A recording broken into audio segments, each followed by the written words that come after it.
and I guess that's a good thing. It is. And how is your wonderful bride doing? She's fine. She's here somewhere. She's in the West Wing at the moment. Oh, is she? Okay. Now, David, I am compelled to ask you, what is that red doll behind you? A red voodoo, or what is that? Well, no. This is a Manchester United doll. I was watching the soccer game, and we won today, so it's our I lucky see. mascot. Oh, okay. I get you now. All right. All right. That's Yeah. good. That's good. So, what brings it luck? Well, when they play well, it brings it luck. Yeah. Okay. All right. All right. I That's got what you. happens. I got you. Yeah. Makes sense. Makes sense. And Andy, I do have the email that you sent me without that Yeah. whole paragraph about where to press. That is missing on mine. It's on the bottom of the email. No, it's not. Yeah, it is. I showed it to Carol. Sit up, please. I will So- show this to you. This is what I was sent, not by Carol, but this Right. morning. Or Yeah, by- yeah, yeah. So they sent another Yeah, one it's out good. after that. Because at 12:58, they sent one out because or something like that, because they knew that they forgot it. Hi, Andy. At 10:58. Hi, how are you, Carol? Fine, how are you? Good. Do we get to see you or just a voice or what? I guess my voice. Oh, I don't know how to do it on my Oh, phone. okay. Well, what kind of a computer do you have? Well, I don't go on the computer. I go on my iPad Oh, or my okay. phone.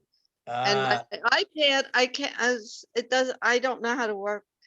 it Yeah, I don't doesn't- have, I don't have an iPad, so I can't tell you where to press the button, but anytime I you want, can, good. I can see you, Andy. All right. Anytime you want to say something, just say, hey, I want to say something. So Okay. Well, I'm Not- usually, not a problem. a listener. Well, that's okay. Listen. Thank you, That's Andy. fine. Put it on. That's- All right. Hello there. How are you there, Ken? How's everything? Hi, Andy. Good evening. Good Good evening. evening. Good evening, everyone. Good evening. Hi, Ellen. How Hello. are you? Are we going to get to see you, Ellen? Not gonna get to see me because my next stop is a shower. Good. All right. Then we don't want, so wait a minute. I'm actually going into the shower with you because you're going to shower during the hour? I think I'll wait until we're finished. Yeah. So then therefore we can see you. No. Okay. Okay. All right. Nobody sees me looking like this. Hey, Oh, David. How's Sheila doing? She's here. Okay. Hi. Was Hi, there a Sheila. problem with Sheila the way Ken asked the question? No. I just Oh. haven't seen No, them the problem is with in David. ages. Yeah, we're good. We're fine, Yeah. Good. as long as the sun Good. shines. Good. I'm assuming everybody got their shots, right? I guess you Right. can't ask that anymore. That's a good assumption, right? Yeah. All right. Good. I'm good, on my good. third. You're on your third. Okay. Yeah. That's, I know you needed remedial help. I can understand that, David. It's, Correct. that certainly makes sense. No question about it. Ken, I don't expect a big crowd. I missed the timing because it's the first day of daylight savings time. That's true. Yeah, so for those that are not taking a shower or don't want to be seen, they're probably outside in the lanai. So for those that, Hopefully they figured out the timing by now. yeah, no, but what I'm saying is because it is the first day of daylight savings time, they're outside enjoying the longer day is what I'm trying to suggest, Oh. but that, Okay. but that's okay. For whomever is here, we will make it worth your while. And that's Well, the important. You always do. Well, thank you, Ken. I really appreciate that. And all right, well, we got 5 minutes. I don't know. There's an old story. I don't know if you guys ever heard this story, and it reminds me of the time in Jewish time.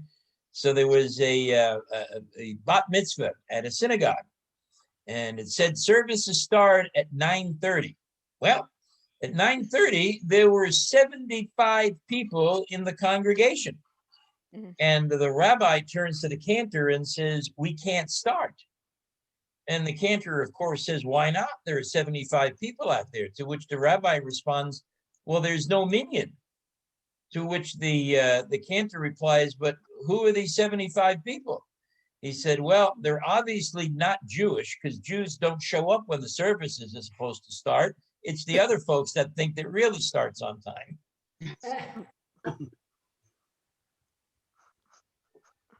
Yeah. I thought you were going to say that there was a kiddush before the service. That's why they turned up early. Oh, yeah, that's a good idea. Mr. Silverman is here. All right.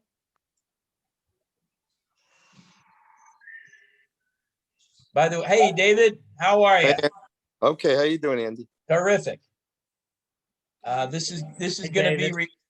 this is going to be recorded because there are people who said they can't make it, but they wanted me to record it. So that's what we are going to do. So be on your best. It will be on your normal behavior. Okay. All right, Cruz. I don't know. All right. Hello, Cruz. Hello. Finishing dinner. One more time, please. I said I'm just finishing up dinner, but we don't have a camera on this, so you'll just have to see us blank. Sorry. Okay.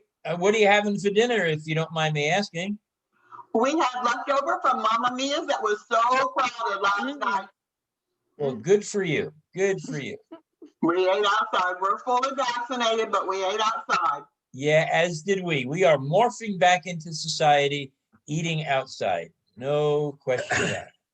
David, you making a Costco trip tomorrow? Which David? Silverman.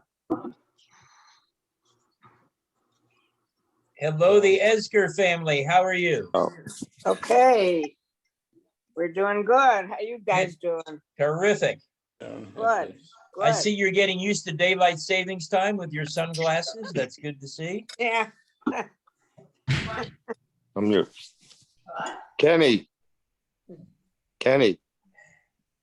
You hear Kenny, yeah? Yeah, So- no, I'm getting glasses tomorrow. Gary got hurt today, huh? Gary played like with one leg, right? Gary is limping, yes. Yeah, I took him off our game for Tuesday. I saw it. Yeah. We're playing at 6:30 in the morning. I played today at 7:30. Okay, it was It's really wonderful. 6:30. No, excellent. We were in the pool at 9 o'clock. Oh, that's Which is good. 8 o'clock. Yeah, well, So It's all in your mind. It's all Crazy. psychological. It's all gotta in there. get used to it. Hello, Renee. How are you? Hello, Jewish Heritage. How are you? I'm Good, thanks, Sandy. How are you? Good. Jewish Heritage, if you want to put your name on the bottom in case people want to talk to you, if they don't know who you are, you can change your name. How do I do that? I'll do it Look. for you. So hold on a minute. I think I should be able to do That's- that. There it is. that's Mike. Yeah, Mike Mike Lester, yeah. All right. So MikeWeston. No, No, Lester. T-E-R, Lester. Mike Lester. There we go. I couldn't hear. There we go. Boom. And I have Jewish heritage also. Let me change mine. Thank Oh, you. you want But to change everybody it? knows Ken. Yeah, everybody knows Ken. I don't know. So let me take care of that. We'll just say Ken here because your last name is not necessary. Just like Omaha, Nebraska, we got to use both names. You got to use the first and the last name, but for Ken, it's not really needed. All right. Well, for those that are here on time, we always start on time. You are being recorded. So therefore, please act on your normal selves. If you're normally not well behaved, then that's what we want to see. So I want to welcome everyone to our last of the 3 educational interactive discussions. And I say these are interactive. I don't want to be babbling for an hour. It's going to be an interesting topic. If you've got opinions, we want to hear it. And the topic, and by the way, I'm thrilled with the number of people that are here with the first day of daylight savings time.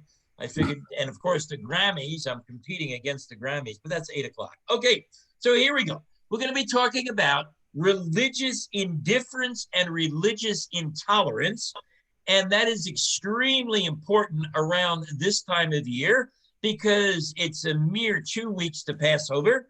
And Passover is certainly a holiday of religious intolerance. And we'll get a little bit involved in indifference.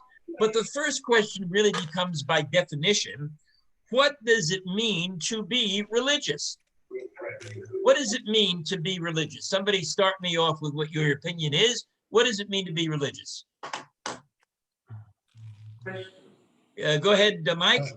Well, I think there's a big difference between ritual observance, such as the rabbis observed ritual, but years back they were involved in all kinds of unethical behavior in nursing homes.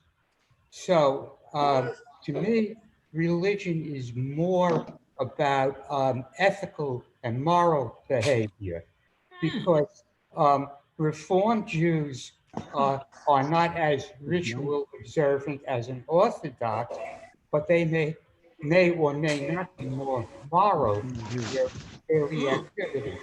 Interesting. Okay, interesting. But yet a Reformed Jew will suggest, as they should, that they practice rituals for modern times. And of course, the Orthodox use religious tradition based on not so modern times. But I understand your point. Someone else for the definition of religious. Yes, Ms. Esgar, go ahead. I think there's a difference between being religious and being spiritual. Okay. I think that a lot of us are spiritual and we follow some of the tenets of, I'm going to talk about Judaism or Catholicism or whatever your preference, but I think being religious is following the tenets of your religion, of practicing, going to temple, going to church, doing unto others. Not necessarily, you can be religious and not keep kosher. There's different, in the Jewish religion, there's Orthodox, there's conservatives, there's Reform, but to be religious, I think you have to follow some of the laws of your religion. Whereas being ethical and moral, which Judaism does require, that's part of it, but there's also a spiritual. Okay, But it still has to revolve somewhat around a belief in God, a God. Correct. And that was one of the missing overall components. being. Right, yes. Thank you, Ken. That was one of the missing components. So according to the dictionary, and this is not a Jewish dictionary, this is a dictionary, religious means a faithful devotion to an acknowledged ultimate reality or deity. In other words, you believe that there is a deity, that there is a God, and you are devoted to that God, and you follow the religious beliefs and observances as part of that religion, and you are faithful. So someone's got a double mic on, and I can't see who that is. Yeah, somebody has. Yeah. So with that being said, that's what religious means. Do we all agree on that, or do we want to come up with something different? Because that's the definition used in the dictionary for religious, for any religion, not necessarily Jewish. You got to believe in God, you are devoted to your religion, and you follow its rituals. All right, doesn't seem to be any disagreement. So therefore, what is religious indifference? What is religious indifference? We now know what religion is. When you're religiously indifferent, what does that mean? Anyone could give it a shot? Hear about, I don't know, what is it? Do you want to You talk? don't practice the tenets of the religion. Yeah, pretty much. You are absent of beliefs and practice, and the absence of outright belief. So you are indifferent. hey, I don't care if there's a God. I don't care if there isn't. I don't care if it's Sunday Mass. I don't care if it's Jewish Shabbat. I don't care about this. But you know what? I'm Catholic, I'm Christian, I'm Jewish, and I go along with the cultural aspect, the ethical part of my beliefs, but I don't need to be religious in order to practice ethics. Does that make sense? You Yes. don't have to be California, San religious to Diego. practice ethics. The variant was found as part of an extensive coronavirus surveillance. Stuart, I got it. I turned it off. How about everybody mute until they have something to say? Now, I'll turn people off when I hear something. Thanks, Ellen. So does that make sense? Does anybody want to disagree with that? That you do not have to be religious in order to live an ethical life? Correct. Okay. Right, Do right. you have to be Jewish to eat gefilte fish? Absolutely. Do you have to be Jewish to eat a pastrami sandwich? No. No. No. Okay, so that has nothing to do with Judaism. Now let's go to the other one. I want to get these out of the way. What is religious intolerance? What do you think religious intolerance is? And if you're muted and you want to speak up, raise your hand and unmute yourself, because this is going to be interactive. What is religious intolerance? Not being willing to accept somebody believe you believe. All right, okay, so say it. Just Okay, raise your hand. Yeah, go ahead, Harley. Go ahead. It's Jerry. Jerry, I'm sorry. It's not being willing to accept the beliefs of somebody who doesn't believe what you Well, do. be tolerant. Or to be tolerant of somebody else's Respect. beliefs and respect their beliefs, even though they're different from yours. Okay, someone else. Nice start, Jerry. Someone else. What's religious intolerance? That's when a government or society does not allow you to practice your religion. They Right. forbid you. They will arrest you, as occurred in Russia, as occurred at the time of the Exodus, as occurred all too often in Jewish religion with the Spanish Inquisition, as occurred during the Crusades. They refuse to allow you to practice your religion. And if you do practice it, you have to practice it underground. So 2 more definitions and then we'll go on. What's the difference between an agnostic and an atheist? Good question. What's the difference between an agnostic and an atheist? Doesn't believe in An atheist does not believe. An atheist does not believe, right? No. And an agnostic neither believes nor disbelieves. They're in the middle. They don't know what to believe. However, I have developed a methodology to prove to any atheist that they actually believe in God. And every time I have a conversation with an atheist, I say, I only need to ask you 2 questions to affirm your belief in God. And here they are. Question number 1. At the moment of perceived impending doom, what do you cry out? oh God, God, God help me. God help me. At the moment of heightened ecstasy, what do you cry out? Okay. oh God, Oh God. There you go. Undisputable evidence that, Joe, do you have your hand up? Yes, because I grew up in New York, and a lot of times you will say, Jesus Christ. And I do not believe in Jesus Christ as he's depicted in the Christian sects. No, yes, and I understand that, but for these, and thank you for that, but for this conversation, this part of it, I'm just referring to religion at all, not separating, I'm not separating Jews from Catholics from Hindus, but you even have people who are in fact non-Jewish, right? And they'll claim that they're atheists, and I'll ask the same question and they'll go, oh my gosh, I never thought of it that way. And then of course they say, you know what? The next time I have heightened ecstasy, I'll see what happens. All right. Here's another question. This one you will not believe. In the world today, what percentage of people in the world today are not religious. And that's why I wanted to define what the word religious is. And remember, religious is being devoted to a God and practicing the tenets of your spiritual and ritual traditions. What percentage of the world are not religious? Somebody start me off with a number. 70%. No. 20%. 20, that low, David? Are you suggesting that 80% of the world is religious? Is that what you're saying? Oh, absolutely. Does anybody? 90%. 90% are religious?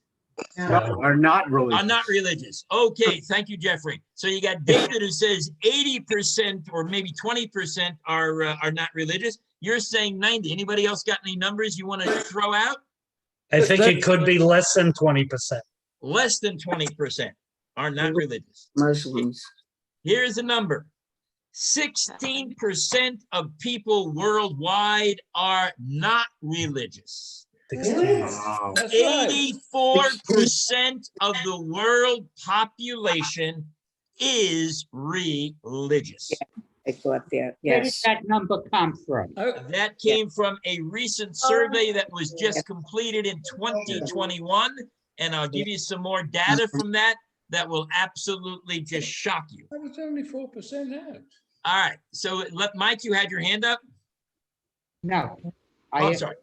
So that's shocking. Now, let me ask you this question, since we're all part of the Jewish iPhone, you have your hand up? I thought you had your hand. So let me, so that surprises you. Now, let's ask you this question. In the Jewish religion, what percentage of people are not religious? 50%. 30%. 30% are not religious. Is that what we're saying? Yeah. Yeah. In the Jewish religion, approximately 75% are not religious. Yeah. In the Jewish tradition, 65% of American Jews do not believe in the existence of God today, which is the total opposite of what the world numbers are. That's sad. Isn't that interesting?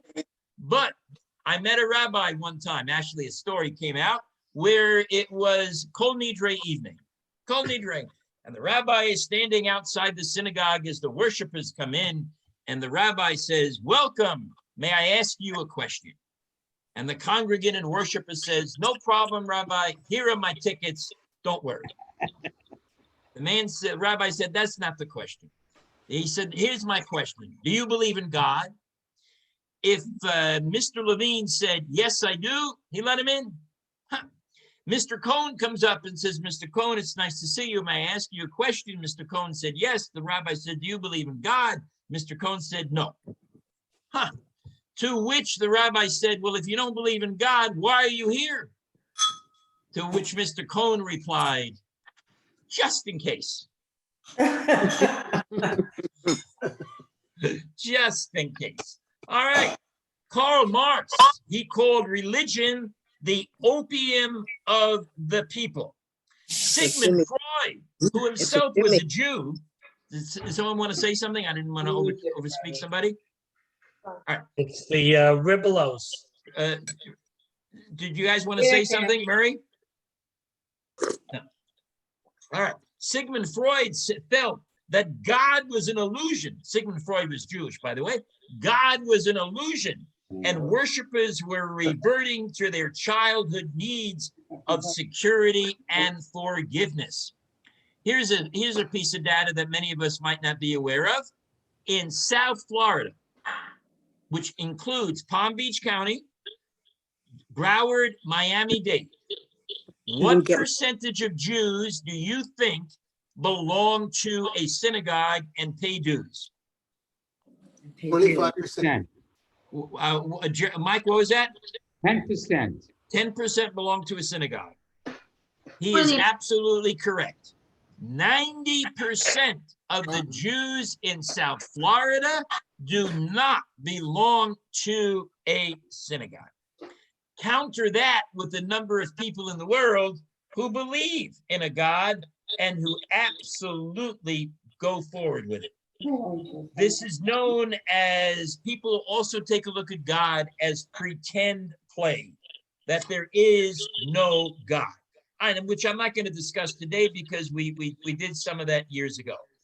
And yet, when you go to a religious service, guess what happens to your brain? Anybody want to take a guess what happens to your brain when you go to a religious service? You become religious. You become religious. Okay, good start. Good. What else? You feel good. You feel good, except if the rabbi's sermon is too long. But you feel good. Why? There are chemicals that are released, and I can't pronounce these. The serotonin, the dopamine, and the oxytocin in the brain go released. As a matter of fact, hold on one second, Ms. Esgar, 1 second. As a matter of fact, it has been proven that if a person goes to a religious service only once a week, their life expectancy increases by 7 years. Really? Wow. You better start going to temple. Go ahead. Once a week. Go ahead, Ms. Esgar, go ahead. Okay, so I think also when you go to services, you feel part of a community. You're singing in temple. Yep. And I think singing, period, makes you feel good, and you're singing all together, and you know the tunes, you know, like in childhood. It just makes you feel good. You see the same people that you see all the time are there, and you're part of something bigger than yourself. Exactly right. Exactly right. Now, thank you. They went ahead and polled people, Jews and non-Jews, by saying, why don't you believe in God? Which means religious indifference. I'll get to the intolerance in a little bit later. And here's what they came up with, some of the answers. I'm not saying these are bad answers or good answers, but I just want to throw it out what the causes are for religious indifference, especially among the Jewish people. Here we go. Learning about evolution when I went to college means there's no God. It's all evolution. And somebody mentioned something earlier, I think it was Mike. Too many Christians and Jews are doing un-Jewish and un-Christian things. Rational thought makes religion go out the window. I haven't seen God. The only time I think about God is when we do the Seder and I hear about the 10 plagues and the parting of the Red Sea. I haven't seen that the rest of my life. Therefore, no God today. Lack of scientific evidence. I realized somewhere along the line that I just don't believe in it. And the more I learn, the more I study, and the more I make decisions for myself, there's no way that a God can exist. Religious indifference. I'm not judgmental as to whether that's right or wrong. It's up to everybody's own ethics, lifestyle, and attraction or separation from a deity. But when polled, these are the reasons. Many people don't even like religious organizations. They see organized religion as divisive, not uniting. Question, is that true in the Jewish religion? No. Yes. Yes.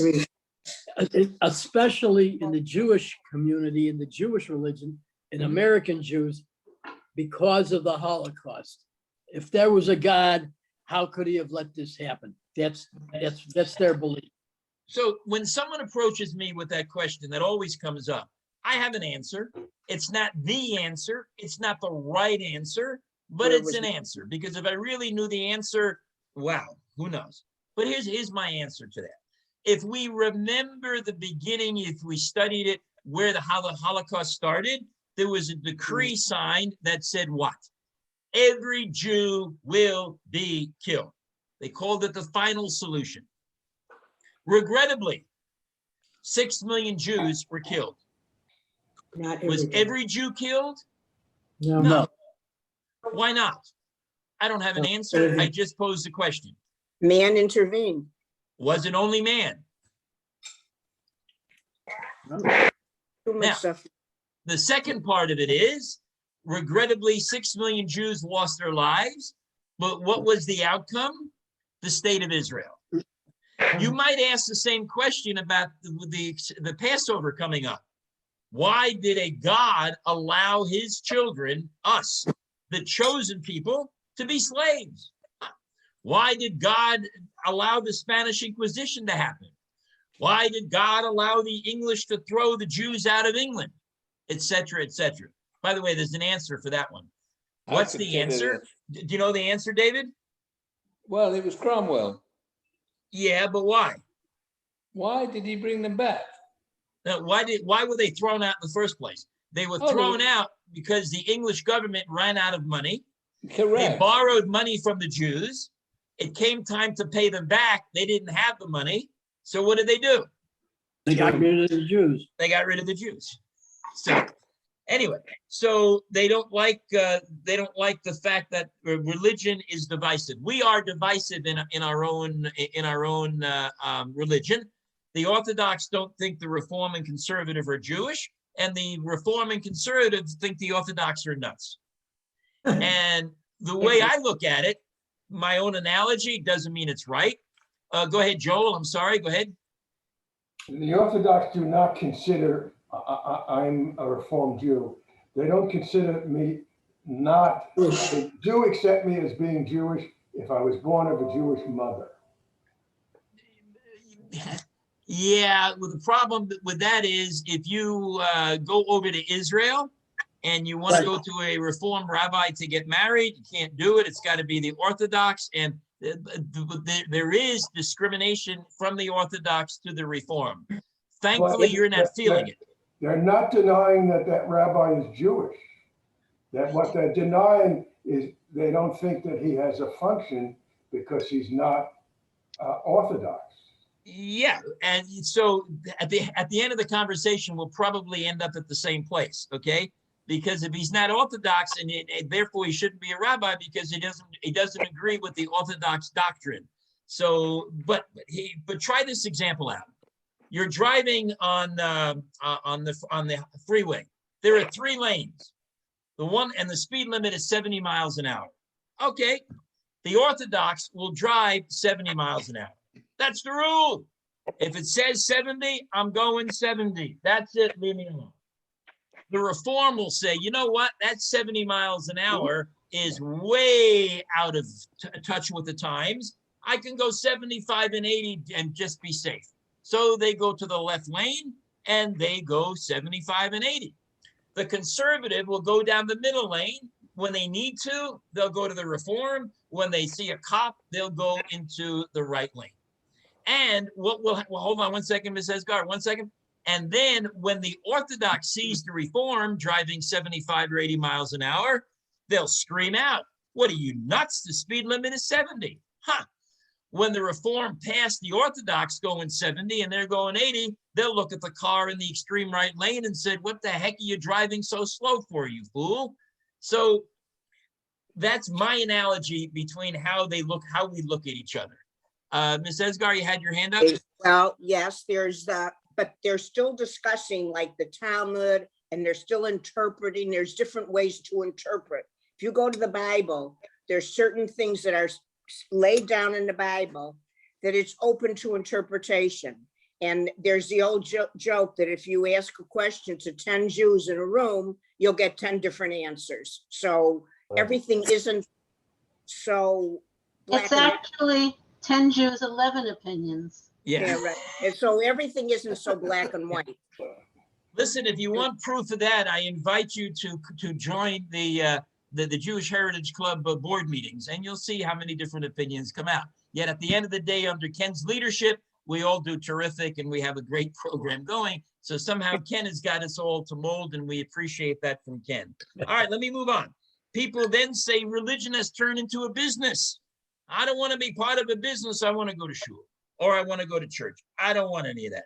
And somebody said the clergy sex abuse scandal, that they don't like the teachings of the church, or in some cases of Judaism, about LGBT rights, and they wave away from any type of religious practice.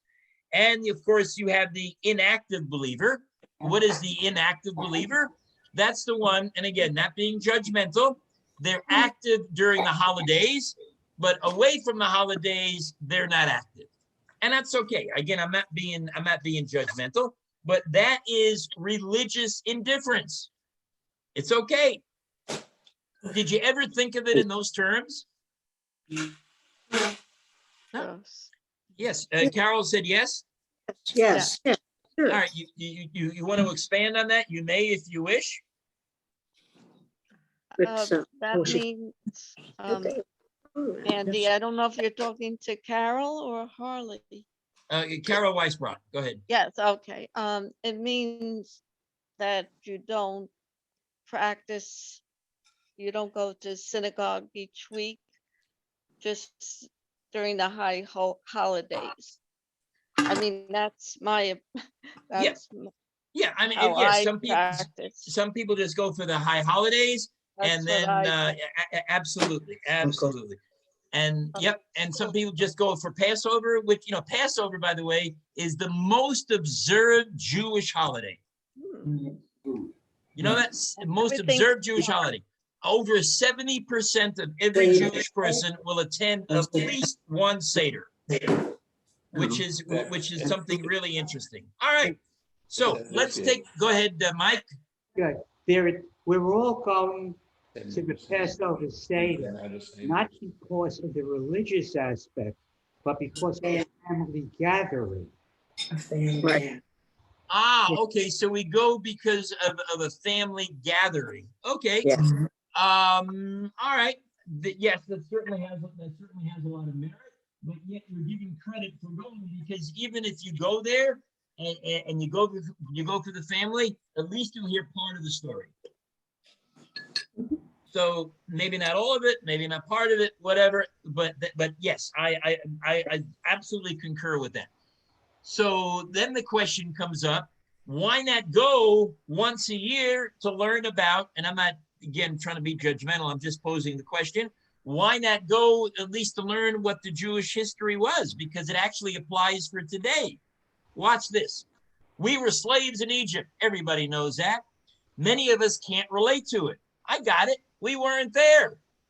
However, what were we the past year? We were confined. We couldn't do things. Now, did we were slaves? No, I'm not going to go that far. But there's certainly a lot of relationships between what we just came or still coming out of and what we went through during the past year. And in some seders, that people will make that analogy, whether it's appropriate or not, who knows? But it's one way to combine the two and give someone a feeling. Go ahead, David Bernstein. In this past year, I think a lot of people have been in Egypt. Yeah, that's my point. You know why? What? They've been in denial. Thank you for that. Thank you, David.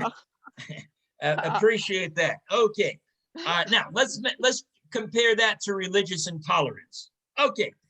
In today's world, if a person lives in Myanmar, China, Eritrea, Iran, North Korea, Sudan, Saudi Arabia, Tajikistan, Turkmenistan, and Uzbekistan, the practice of many religions in those countries is not tolerated. People end up in jail for worshiping their deity, whether they're Jewish or not, and it is simply not accepted. Some people are actually killed.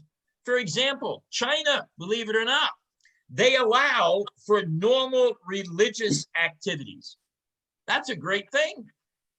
However, when you ask them what is normal religious activities, you know what they say? Depends on my mood today. There's no definition whatsoever. And the government officially recognizes the Buddhists and the Taoists. However, other religions are not allowed to practice. In North Korea, they do not let people practice a religion, and there is 1.1% of the people do it anyway. So here's a question. Why are governments afraid of their people practicing a religion? Anybody want to take a shot at it? Why are other governments afraid of their population practicing a religion? Because the religion may tell them something different than what the government wants them to do. Okay, all right. Religion may tell them something different. Absolutely, sure. But then, of course, they lose power over the people. Right. The people will believe more in their deity than the government, and they don't want to take that chance. Now, here's something else that's extremely interesting. We mentioned earlier that 80 some odd percent of the world, 84% are religious. Take the United States out of your mind for a moment. Why are so many people religious? What do they have in common for the most part? Anybody want to take a guess? The poor. Exactly. They are poor. The poorer the country, and I'll show you this a little bit later, the poorer the country, the more religious people they are. Right. True. But you got to ask yourself this question. If they are so religious over all these years, and they go to their churches and their mosques and whatever their practice is, and they continue to stay poor, why don't they give up? Hope. Hope. Hope. Yeah, hope. Yeah, thank you, Joel. Hope. But doesn't hope eventually go away if you don't see any of the results? Well, a lot of religions preach about the afterlife. And so people are accepting of their Right. situations and believe that they're earning a place in. Alert from Google Chrome. Okay, all right, very Yeah, good. please. Very good. In case anybody didn't hear what Ellen said, people are in the other religions, they worry more about the afterlife. I got it. Mike, go ahead. Well, your comment about the rabbi standing in front of the synagogue, just in case. Okay. Well, that's Just- a good one. Okay, that's very, very good, just in case.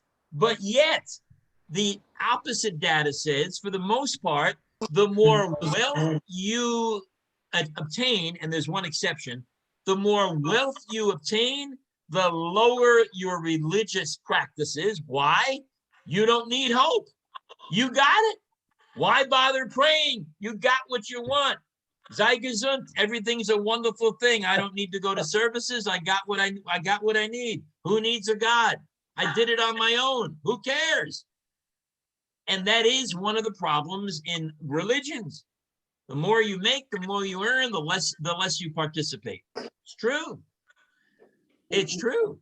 But yet, when you go to a service of any religion, you basically do four things. Four things. You praise God, whichever one you believe in. You thank God for what you got. You ask for forgiveness for things you did wrong. And then at the end, you ask for more. So it's true. If you look at any prayer book, that's the way it's designed. So I would ask you this question. How many of you have grandkids? How many of you have grandkids? We all do. So Jerry, if I may, if your grandkid comes over to you, just turned 16, right? And says, hey, Grandpa, can I have a car? How are you going to respond? Probably no. No. Probably not. No, You're no, not, you're too young. to No, own your own 16, car. 16 years old. Jerry, on the other hand, if your grandson comes over to you and says the following, hey, you know, Grandpa, man, you know, ever since I was born, you always took care of me. You're one of the greatest grandpa. Matter of fact, you're the best grandpa that ever was. I just, I tell all my friends about you. I tell them how great you are, how compassionate you are, how much we talk. I'm just in love with you. And you know what? Of all the things you've always done for me, you know how many times I've said thank you. I don't want to take anything for granted. I really appreciate everything you've done from the bottom of my heart, Grandpa. Thank you for everything. And you know, Grandpa, I haven't done everything right. Once in a while, I've done something wrong. I'm just human. I'm just human. Please forgive me for all the things that I've done wrong. I'll try and be better. By the way, Grandpa, I'm 16 now. Can I have a car? I would probably say the same How thing. much do you need? Let me ask Lori if he agrees. Lori, would I So, refuse? Yeah. Lori says I would refuse. Okay. all right. So if you take a look at religion, that's really what it is. That's what you do. And there is one group of very strange people, and I use the word strange because strange means unique, that actually the more money they have, the more religious they are. This will shock you. Who do you think I'm talking about? The Orthodox. Yes, the Orthodox. The Orthodox, and I don't make this stuff up, this is all surveys. The Orthodox are the wealthiest group of Jews when measured against conservative and reform. The Orthodox earn approximately 3 to 4 times more than the average American citizen.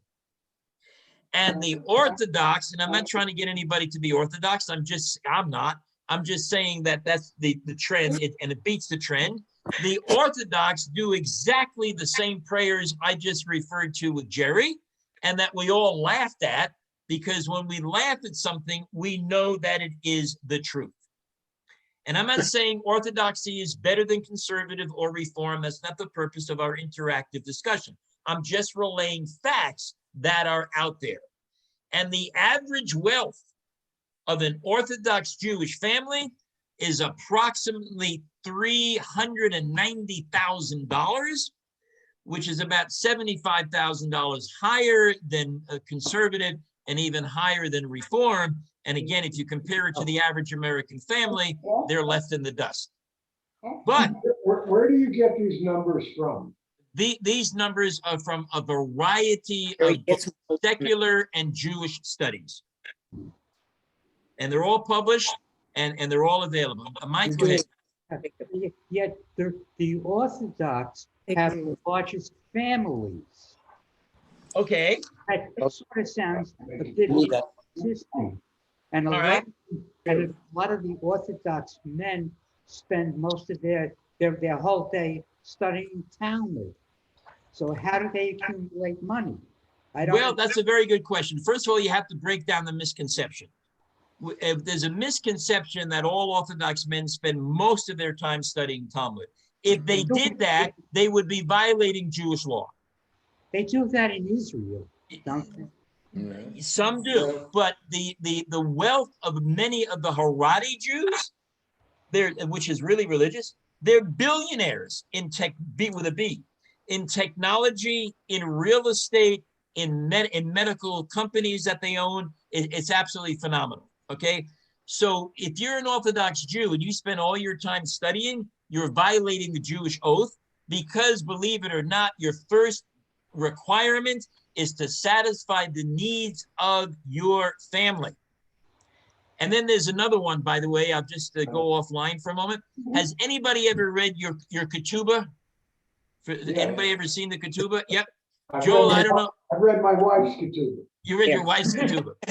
So, Joe, let me ask you a question. And if I'm too personal, tell me I'm too personal. If your wife wakes you up at 3 o'clock in the morning and says, Joel, I'm in the mood, what is your religious requirement, Joel? Well, if you're Orthodox, it depends on the time of month. Yeah, I understand that. Are you addressing my wife who is over 50? And a satisfy her. Yeah, but I'm going to go into the assumption you're not Orthodox, so I'm going to go in the assumption you're not Orthodox. Under the contract that you sign, what is your obligation when she taps you on the shoulder at 3 o'clock in the morning and says, I'm in the mood? Satisfy her. Whatever yes. she wants. You have to satisfy her. You may not say, I have a headache. It says on your ketubah that the man is responsible for the intimate, look at your wife go like this. The man is responsible for the intimate pleasure of his spouse before his own. And I can see your wife telling me right now, oh, if I only would have known that years ago. Anyway, a little bit off topic, but so the Orthodox break that trend. All right, let's take a look at some stuff that'll be interesting, I think. I have a question about the wealth of the Orthodox. Now- Joel, I'm going to ask if you can hold that toward the end Sure. because I want to make sure I No get problem. through. I get through the topic that people are interested in, and I'll get to that. All right. So, for example, in Sweden, 17% of the population say that religion is important in their daily life. Now, Sweden is a pretty comfortable country. I think we can all agree with that, right? If you take a look at Germany, 40% of all the people claim that religion is important in their daily life. Israel, what percentage of Israelis do you think religion is important in their daily life? 25. 20%. 20%. David, what do you say? I said 25%. Anybody else? 25. 15. 20. Who said 50? I did, Jerry. Jerry, 51%. How much? 51% of Israelis indicate that religion is an important part of their daily life. Now, let's go to the big question. In the United States of America, what percentage of people claim that religion is an important part of their daily life? Jews or all? The whole thing, whole kit and caboodle. Before, 70. 10%. 10%, anybody else? Oh, 70%. Higher. More Okay, than who- 50%. More than 50%. Ms. Esgar, what do you say? 70%. Not bad. 69% of Americans claim that religion is an important part of their daily life. If you ask the average Jew, non-Orthodox, what percentage of Jews consider religion an important part of their daily life, what number do you think we'll come up with? 10%. We're lucky if it's 10%. Near Bupkis. By Near the way, Bupkis. how are the Jews doing on wealth for the most part? Pretty good. Pretty good. So that those numbers tend to balance themselves out again. The more comfortable you are in life, the less you need. Now, I've got the list of every country here. And I'm just going to go through a few. Italy, what percentage of people in Italy consider religion an important part of their daily life? 80. 80%. Close. 72. How about India? How about India? What percentage? 90. 90 is right. Somebody got the chart in front of you? 90. Now, watch this.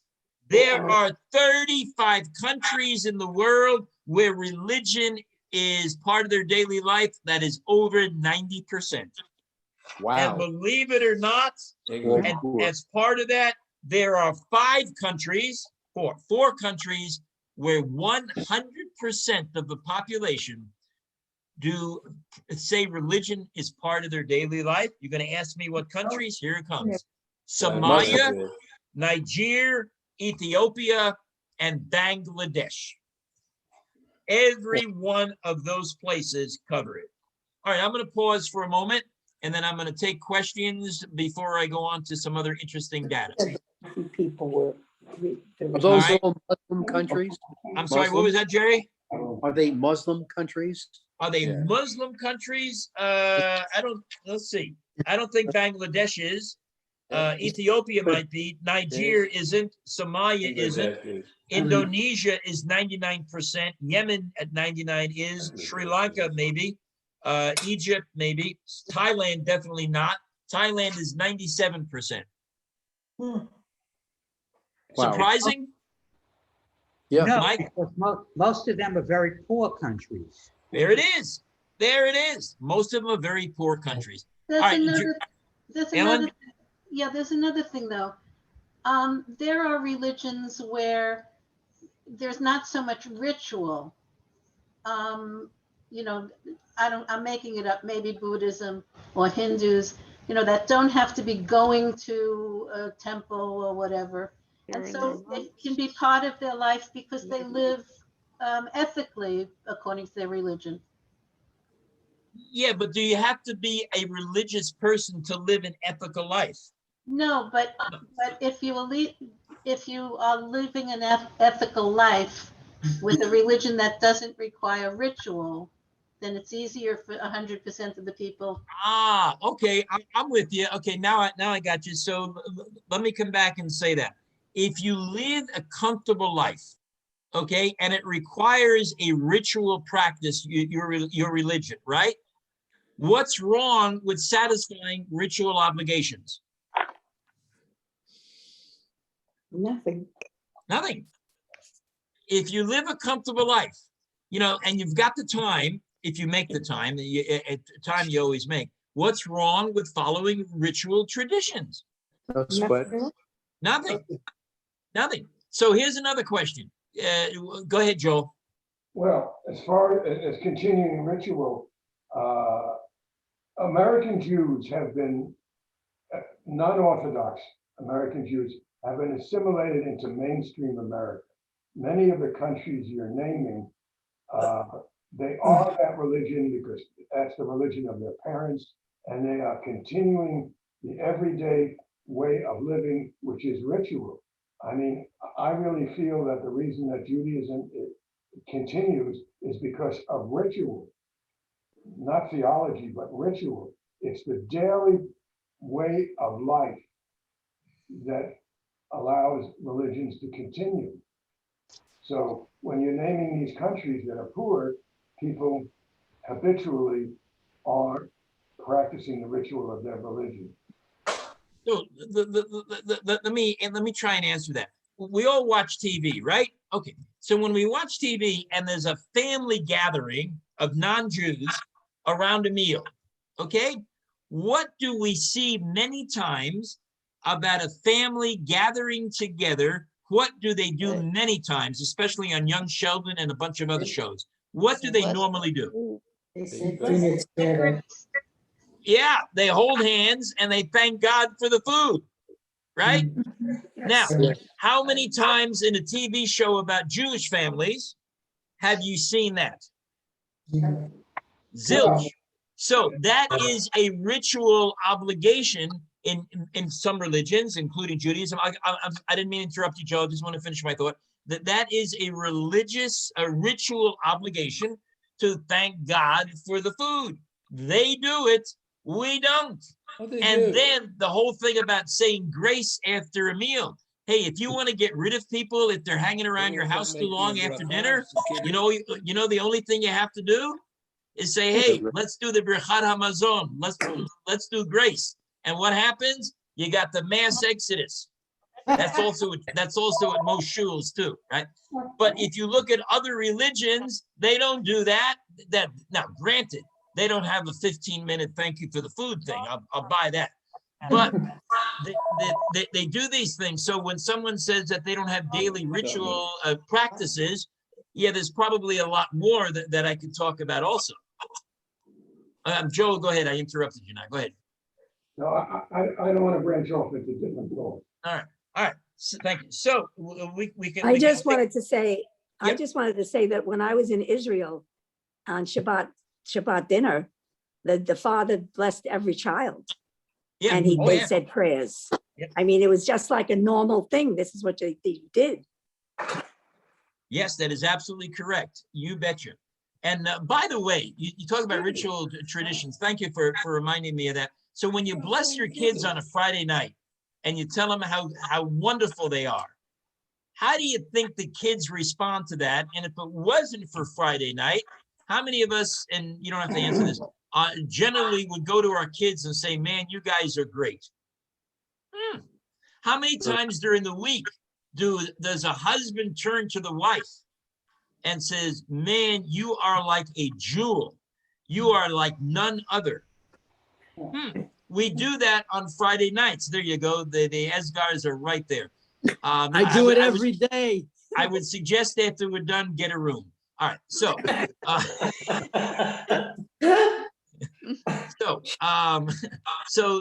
these traditions actually add to people's happiness. I want to go to one other topic, which is important.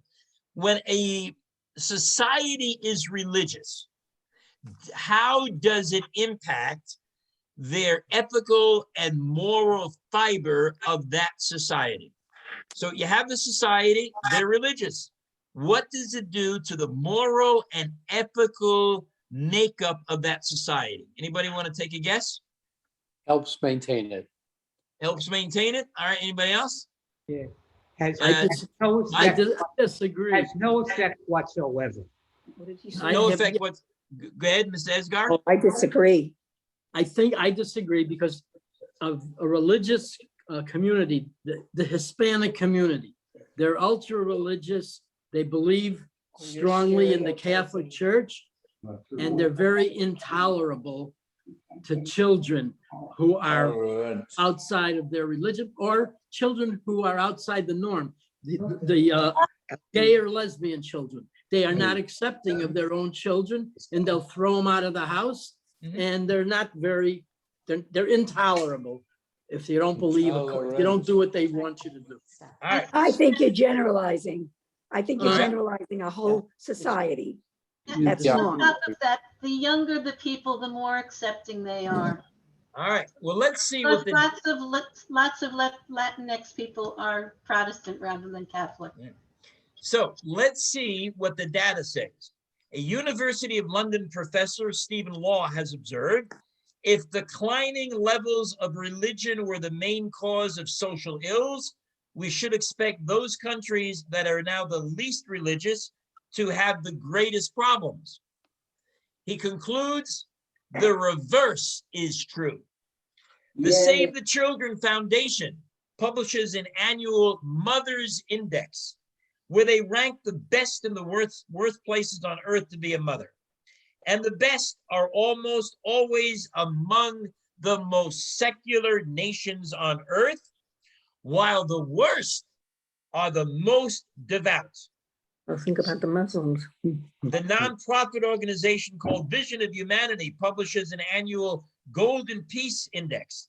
And according to their rankings, the most peaceful nations on earth are almost among the most secular, while the least peaceful on earth are always among the most religious. Yeah, but you also said that the numbers reflect the religion. The numbers really reflect the wealth of that country. So if you have a wealthier country that is less religious, right? Wouldn't it make sense that that would happen? It wouldn't make sense. However, we're talking about the social ills. So let's take the United States. Okay, the United States of America, it's fairly wealthy. I mean, not everybody's wealthy. We got that, but it's still one of the best nations in the world to live. Okay, 50%, as with 60% believe religion is part of the daily. 69%. And the United States is the only country that stands out in this particular model. Every other country, the more socially ill the country is, the more religious it is, and religion does not make it better. So I hold this to the end because in the beginning, there were suggestions that if you live in, that religion is all about ethics and all about values and all about morals, et cetera, where in reality, there is a disconnect between those two. According to at least 3, if not more, very, very, very important data. Here's another one. In Baltimore, You have to go. okay, thank you, Thank Joe. you. We Thank got you. about 6 minutes. In Baltimore, they concluded in a study, religion is most able to thrive in seriously dysfunctional societies. Yeah, What do that you sounds think? Marxist. Huh? That sounds what? I'm sorry? Sounded Marxist. Oh, okay. Yeah. That's, all right. Interesting. Well, comment. the poor societies, one would think would be more, seriously dysfunctional. So it seems to tie in. Yeah, it does. Yes, you're absolutely right. Religion becomes less central as people's lives become less vulnerable to the constant threat of death, disease, and misfortune. So we're coming out of a period of disease. We're coming out of a period of death. We're coming out of a period of misfortune. What has that done to religion in the United States when we were going through COVID? Did it draw people back? Were people still indifferent, or did it shy people away from religion? What do you think? Anybody have a thought? Nope. Here's the answer. Many synagogues are reporting higher attendance at Zoom services than live services. Jewish education, and especially among adults, is at the highest, nearly the highest levels it has ever been, because it is more accessible and people are looking for answers. And as they look for answers, especially if you're Jewish, they go back and they take a look at what does Judaism have to say about it. So right now, adult education in the Jewish religion is thriving because people are looking for answers. Maybe it's just that they're bored. Okay. No, that's very good, Ellen. But if they're bored, they don't have to necessarily turn to Jewish education. Right. There are so many other things that are going on. Right. Well, but I've done a whole bunch of Zooms from Jewish organizations, but they're not ritual things. No, I understand that. I understand that. And there's more to Judaism than ritual yet. And here comes the pity. If people don't adhere to Jewish rituals, then why do we need synagogues? True. Right? If a person doesn't practice a religion ritual, and religious rituals, with the exception of Hanukkah, with the exception of the Friday night lighting of the candles, etc., and the Passover Seder, which is done at home, most Jewish rituals occur within a synagogue. And if they don't follow the Jewish rituals, the synagogues will close down. Oh, by the way, what's happening to the number of Jewish synagogues around the world? Decreasing, except for the Orthodox. Listen to this. The Orthodox are growing. And it's not because of families. More young Jewish people are migrating toward modern Orthodoxy as compared to conservative and reform. And I'm not here to push an agenda because I'm not Orthodox. That's the data. The Orthodox are going through a growth pattern. I want to just another few minutes. Why would that be? Because they're full of Jewish rituals. Wow. It's an amazing question. I don't know that there's an answer yet. So what we covered this evening, and I really appreciate everybody tuning in, and I'm still open for questions. We discussed what religion is, what is religious indifference and what causes it. What about the countries where people want to practice their religion, but they're not allowed to? And what religion does for society, but even more important, what religion does for people. And there was a study done, and I'll conclude with this, but I'm open for questions. There was a study done that said the following: the more religious a person is, the happier they are, and the longer they live.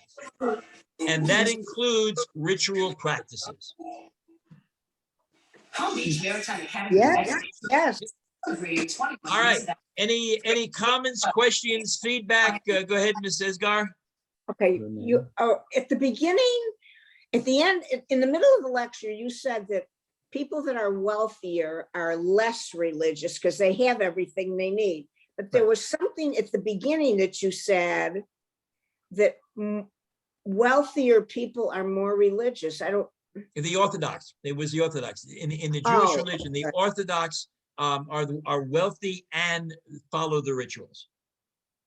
I would think that the more fundamentalist religions, Orthodox, Islam, that the children, if they could, would not be as religious because they're oppressive. Okay, all right, that's a good point. But when you're oppressive, it's your parents who rule over you, and until you get out of your parents' house, which, Mike, hold on one second. That reminds me of something I think you'll appreciate. So I'm sure many of us have had kids that went to college, right? Here's something you don't know, but this is true. When Jewish kids go to college in dormitories, okay, for the first semester, they drink more than non-Jewish kids. When Wow. asked why, anybody know the answer why? No. Because they finally got out of the thumb of their oppressive Jewish mother. That's not my answer. That's the survey. Mike, go ahead. Yeah, just one observation. The daughters of two former presidents both married very wealthy Orthodox real estate men. I'm talking about Chelsea Clinton and Ivanka Trump. Oh, Yeah, God. right. Just an observation. Yes. Yes, absolutely. Isn't it interesting? And I want to make sure I phrase this correctly. Isn't it interesting? When we hear of an intermarriage, sometimes it hurts us. Okay, fine, I got it. On the other hand, when a non-Jewish person marries a Jew, in their family, they're considered they hit a home run. Think about that. Not all the time. Not all, many times, right? Think about that, right? So there's also another cute story in Brooklyn. This lady, nice lady, she had twins. She had twins, and after about 10 days, she finally takes the twins out into the street, and she's got the double wagon. It's a nice day. She's walking around, and her friend walks, and she sees all her friends, and she said, "Would you like to meet my twins?" And they said, "Absolutely." So they said, "Listen, the one on the right is David. He's the lawyer. The one on the left is Joshua. He's the doctor." Thank you. No, thank you. So I was once told by a psychologist that all Jewish mothers should name their children doctor. there you go. All right. I truly hope you enjoyed this evening. I love presenting this to you. I hope you enjoyed it as much as I did in presenting it to you. And watch for more things coming up next year for our lectures, for our interactive discussions in the Jewish Heritage Club Educational Committee. We do send out every 2 weeks some information. Some are holidays, some are weird facts. Take a look at those and stay healthy, stay happy. And we all love Bellagio, and we all love you. Thank you. Thank you. Thank you, Andy. Thank you, Andy. Thank you. Thank you, Andy. Always great. You're very welcome. Stay safe. Good night. And have a great Pesach, by the way. And you. Yeah, You too. You Okay. too. Bye-bye. thank you. And we're out in 5, 4, 3, 2, 1.